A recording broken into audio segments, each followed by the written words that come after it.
A'udzubillahi minasyaitonirrajim. Bismillahirrahmanirrahim. Alhamdulillahirabbil alamin wassalatu wassalamu ala asyrofil anbiya wal mursalin wa ala alihi washabihi ajmain. Amma ba'du, para murid santri dan para pemirsa. Assalamualaikum warahmatullahi wabarakatuh, dan sugeng rahayu. Guru melanjutkan videonya dengan judul Tanggal 1 Rujanuddin bagian yang kedua. Ini hal yang pokok, apa saja yang harus dilakukan dan apa saja yang tidak boleh dilakukan. Karena ini membawa manfaat yang sangat besar bagi murid dan santri dan siapapun yang melakukan hal-hal seperti ini. Diterangkan dulu tentang ruang dan waktu ya. Meskipun dari video yang lain sudah diterangkan, guru akan memberikan gambar agar lebih jelas lagi. Untuk kalender guru pada sampai hari ini memang tidak sama dengan yang beredar di dunia atau yang ada di Indonesia. Para murid dan santri paham bahwa kalender yang diikuti Departemen Agama adalah kalender yang error ya, sudah dipastikan. Itu orang yang dalam kesesatan, orang yang dalam kerugian, tidak mengerti sejarah Islam, dia mengikuti jejak-jejak yang tidak paham. Artinya kita tidak ada hubungan dengan mereka, mereka pun tidak ada hubungan dengan kita. Tinggal siapapun kalau memilih dari kalender guru itu silakan, tapi guru tidak bisa mengikuti hal-hal seperti itu dan dianjurkan murid dan santri jangan mengikuti kalender itu. Itu salah dan kaprah para pemirsa, itu nanti kalian akan rugi ya. Satu contoh, besok pada tanggal 1 Rujanuddin atau 1 Syawal ya. 1 Syawal bila diterangkan tentang makna lebaran atau riyoyo atau bodoh, itu sama para pemirsa. Bagi murid dan santri yang mengikuti ajaran guru bisa disebut atau dibolehkan melakukan itu seperti riyoyo atau lebaran boleh. Tapi 1 Syawal atau 1 Rujanuddin itu maknanya riyoyo atau lebaran itu jasmani. Ya. Lebaran jasmani artinya berbangga-bangga, berbahagia-bahagia. Namun guru mengajarkan dan menciptakan namanya riyoyo atau lebaran di dalam bulan Tiskaro atau Suro. Itu lebaran atau riyoyonya roh atau jiwa. Jadi kita mempunyai makna lebaran itu dua. Satu, riyoyo kebahagiaan tentang jasmani atau finansial atau materi. Disebutlah tanggal 1 Rujanuddin itu. Dan tanggal 8, 9, 10 adalah lebaran dari ruhani atau jiwa atau roh kita. Artinya guru sudah membuat, sejak dulu sudah dirancang bahwa murid dan santri dan umatku ke depan kita mempunyai tradisi dua makna lebaran. Satu contoh pada lebaran besok atau tanggal 1 Rujanuddin yang tepat, apa yang Anda harus lakukan atau yang tidak boleh. Satu, ini dipahamkan dulu. Satu, guru berpesan bagi murid dan santri juga para pemirsa yang sudah mengikuti arahan guru. Satu, tanggal 1 Syawal atau tanggal 1 Rujanuddin jangan sekali-sekali datang ke makam atau ke kuburan. Ya. Mengapa guru? Sebelum lebaran, sebelum bulan Roh Wadon, dunia alam sudah menyediakan waktu bagi manusia yang hidup, ada ruang dan waktu untuk mengenang atau menghormati jasa-jasa beliau yang sudah meninggal. Itu bulan yang kemarin sebelum Ramadan. Sekarang kita masuk bulan ke-10. Itu tidak dibolehkan para pemirsa. Maka ini yang menjadikan kalian tidak sadar, tidak paham. Manusia tatkala interaksi dengan tanah atau keadaan kubur mempengaruhi ekonomi Anda, akan mempengaruhi pola pikir Anda. Kubur makam sifatnya kematian. Disitulah banyak kalian tidak sadar. Setiap lebaran kalian mendatangi tempat-tempat orang meninggal sehingga kalian tidak paham bahwa di situ membawa dampak buruk tentang ekonomi. Satu contoh para pemirsa. Ibaratnya tanggal 1 Syawal atau tanggal 1 Rujanuddin Anda melakukan silaturahmi atau ziarah ke kuburan. Ibaratnya Anda lahir baru. Ibaratnya Anda itu bayi. Begitu bayi, begitu lahir, Anda mengenang kesedihan orang yang mati. Sehingga di dalam pikiran Anda terngiang-terngiang dengan orang susah, orang mati, orang susah, orang mati. Artinya sejak itulah kalian sampai setahun ke depan, kehidupanmu seperti membunuh dirimu sendiri sehingga kehidupanmu rusak. Tahun lagi kalian tidak sadar, ekonomi belum berkembang, kalian melakukan itu. Nah, itulah yang terjadi di negara kalian dan itulah umat-umat yang terjerumus mengikuti tradisi yang tidak ada manfaatnya, salah ruang dan waktunya. Bagi murid dan santri yang sudah diarahkan guru, yang sudah mengikuti arahan guru, yang sudah sedikit dengan sedikit perlahan ekonomimu berubah, jangan sekali-kali diulangi lagi. Kalau kalian nanti rusak ekonomimu, sulit nanti membenahi lagi. Paham ya para santri? Jangan diulangi kembali. Yang benar bagaimana? Tanggal 1 Rujanuddin atau tanggal 1 Syawal, ibaratnya manusia itu dilahirkan di alam dunia. Manusia lahir pertama bagaikan bayi, interaksi pertama dengan makhluk hidup. Anggap saja ada dokternya, ada di situ bidannya, ada dukunnya, ada tamu yang datang, ada orang yang datang. Artinya bayi yang lahir ketemu makhluk hidup, bukan manusia yang mati. Itulah faktanya, apa yang aku ajarkan seperti itu. Lantas kemarin sudah 600 tahun kalian umat yang terpelosok, kalian tidak sadar dipelosokkan dari agama yang salah, tradisi yang salah karena kalendermu yang salah. Semoga betul-betul ini diperhatikan bagi murid dan santri agar kalian betul-betul beda dari umat-umat yang kemarin dan kalian tidak akan pernah sama dengan umat-umat yang terjerumus itu. Itu betul-betul dipahami. Lantas kalau hal-hal seperti ini sudah dilakukan, lalu apa saja guru di bulan Rujanuddin atau Syawal? Ini yang harus kalian bawahi besok.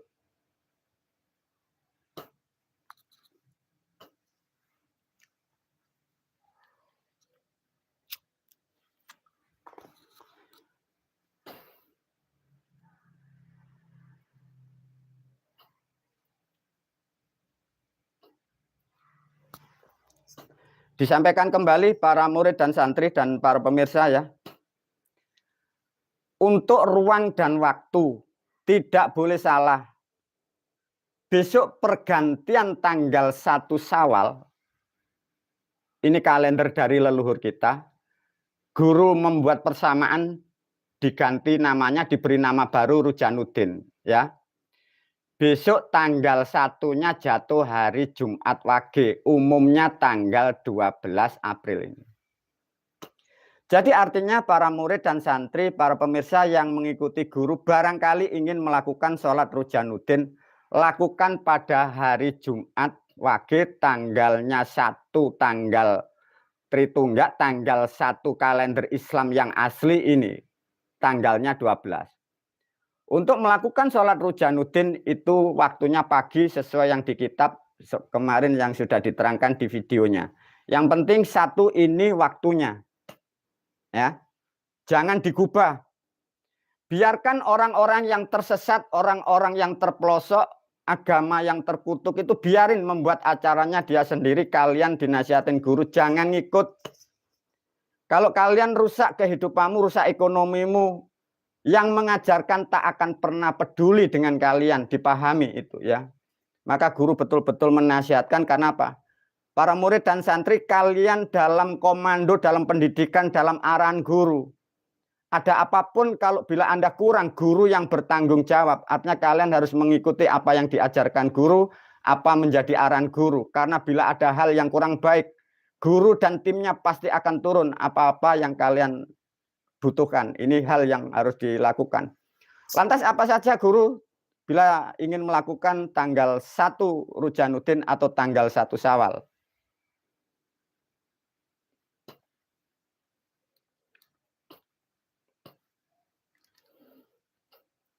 Tanggal 1 Rujanuddin atau tanggal 1 Syawal itu yang bagus para pemirsa.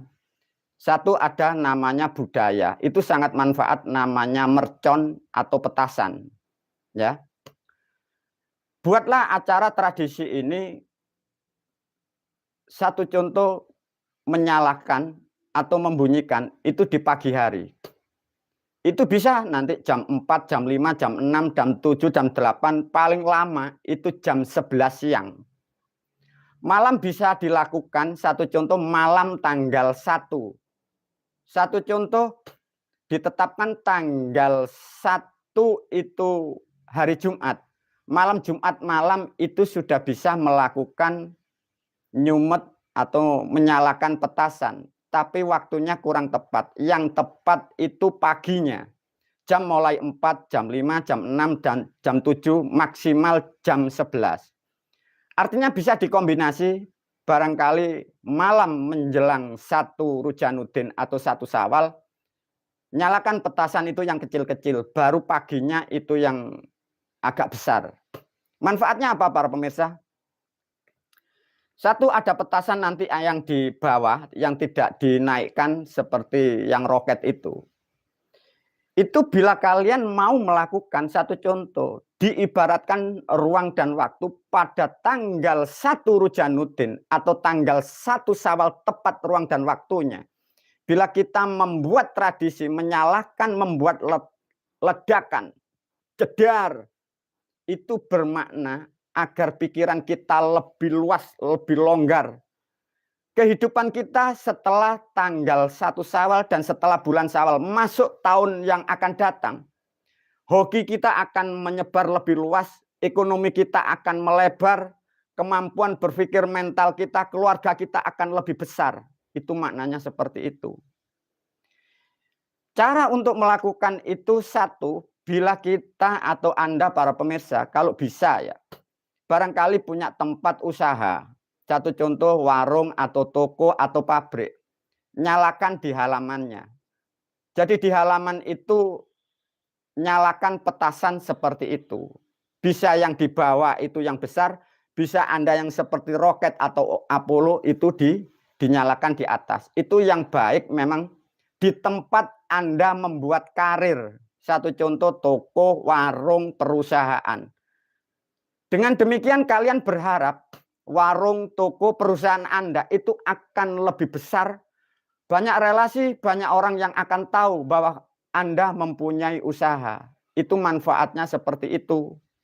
Namun bila tidak mempunyai tempat usaha atau tidak ada tempat untuk menyalakan atau belum layak atau tidak sinergik dengan lingkungan, ada cara yang tepat, nyalakan di rumah atau di tempat yang sepi. Dengan cara bagaimana? Satu contoh para pemirsa, besok tanggal 12 ya atau Jumat pagi atau malam. Barangkali para pemirsa, murid dan santri cari atau beli kembang api, kalian nyebutnya mercon itu ya. Ini yang naik ke atas atau yang di bawah. Biasa rata-rata yang bagus naik ke atas. Itu tolong dibungkus. Diberi tulisan nama usaha Anda. Barangkali Anda punya nama itu warung. Ya. Warung atau toko ditulis di kertas, alamatnya ditulis, ditempelin, dibungkus di situ. Terserah Anda membuat menyalakan berapapun boleh. Tapi hindari terlalu banyak yang dibutuhkan nilai besar. Barangkali pemirsa ingin menyalakan itu 20 biji tapi kecil-kecil, lebih baik 5 tapi besar-besar. Bungkus di situ nama, barangkali punya toko itu 2 atau 3. Berilah paling tidak 1 roket, 1 petasan ini diberi ini atas nama toko A, yang B toko yang sebelahnya ini. Itu hal nanti para pemirsa, lihatlah kalau tidak percaya apa yang aku ajarkan kepada kalian, lihatlah perkembangan ekonomi Anda. Kalian akan mendapatkan berkah dari semesta karena itu adalah sesuatu hal yang istimewa. Sejak itu dirancanglah oleh guru dan guru memang berkewajiban dan guru tahu sesungguhnya kalian yang di bumi Pancasila, kalian manusia yang gagal. Kalian produk yang gagal, kalian tidak tahu kegagalan Anda dari agama yang rusak sejak 600 tahun itu. Maka mengapa aku diberi hak seperti ini? Karena aku diajarkan oleh Sang Maha Pencipta untuk membenahi kalian yang salah total seperti itu. Lantas manfaatnya apa guru? Lihatlah faktanya, nanti bandingkan kalian dengan umat-umat yang lain. Lihatlah perkembangan ekonomimu. Lihatlah kedamaian keluarga Anda. Betul-betul Anda betul-betul keluarga yang sakinah, keluarga yang betul-betul bahagia. Itulah pentingnya para murid dan santri, satu contoh dengan kata petasan itu manfaatnya seperti itu. Sedikit guru mengajarkan tentang sejarah petasan para pemirsa. Petasan itu sebenarnya itu ribuan tahun para pemirsa. Sebenarnya itu sudah ada. bila diterangkan manfaatnya. Di dalam petasan para pemirsa, itu sejarah ribuan tahun. Itu ada 2 bahan pokok. Satu, lihatlah ada belerangnya. Ya. 2, di masa-masa lampau sebelum zaman kimia, itu dicampur dengan batang atau pohon dari Lombok. Sejarahnya seperti itu. Itu dulu sejarahnya atau wahyunya. Maka Lombok itu filsafatnya lo nih mbok. Loh nih mbok itu jerih payahnya orang tua. Itulah yang disebut roh wadon. Bulan ke-9 roh wadon. Roh kita di kandungan. Wadon adalah ibu yang mengandung. Jerih payahnya. Orang terdahulu mendapat wahyu namanya luh mbok, luh nek mbok. Tanggal 1 Syawal diibaratnya ledakan. Jeduar. Meledaklah, terbukalah pintu rahmat bagi manusia menjadi jabang bayi di dunia.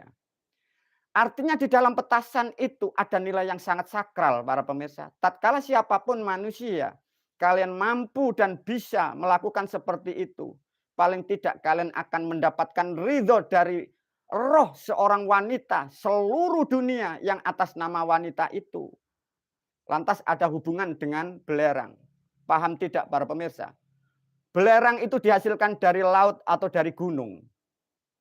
Kalian akan tahu bahwa belerang dihasilkan dari gunung, terutama gunung berapi. Mengapa pada bulan ke-9 para murid dan santri kalian dididik oleh guru, diajarkan naik di atas gunung? Itulah bentuk penghormatan kita kepada ibunya dunia. Itulah yang disebut gunung-gunung itu. Di dalam gunung menghasilkan belerang. Di dalam manusia menjadi ibu kita. Ada belerang, ada Lombok menjadi satu kekuatan. Apa manfaatnya? Bila kalian mampu melakukan hal-hal seperti itu, manfaatnya luar biasa para pemirsa. Kita di dunia akan mendapatkan keselamatan. Bahkan kita akan masuk kepada bumi. Gunung pun akan meridhoi bahwa kita sebagai generasinya di alam dunia. Itulah pentingnya para murid dan santri. Hal seperti ini memang kalian tak akan pernah tahu. Dan guru memastikan bangsa manusia di dunia tidak akan pernah tahu hal-hal seperti ini. Maka bersyukurlah kalian khususnya murid dan santri. Mengapa ajaran guru tidak sama dengan yang lain? Karena banyaknya hal yang diajarkan Tuhan kepada gurumu. Sehingga dengan banyaknya hal ini membawa manfaat kepada kalian, maka aku ajarkan hal-hal seperti ini. Itulah para murid dan santri tentang kata petasan, tentang luh Lombok, tentang hal-hal seperti itu. Semoga kalian betul-betul mampu menjalankan apa yang diajarkan guru. Nikmati, syukuri apa yang diajarkan guru. Semoga ilmu ini membawa manfaat kepada siapapun yang menjalankan di sana. Wabillahi taufiq wal hidayah wa ridha wal inayah. Assalamualaikum warahmatullahi wabarakatuh.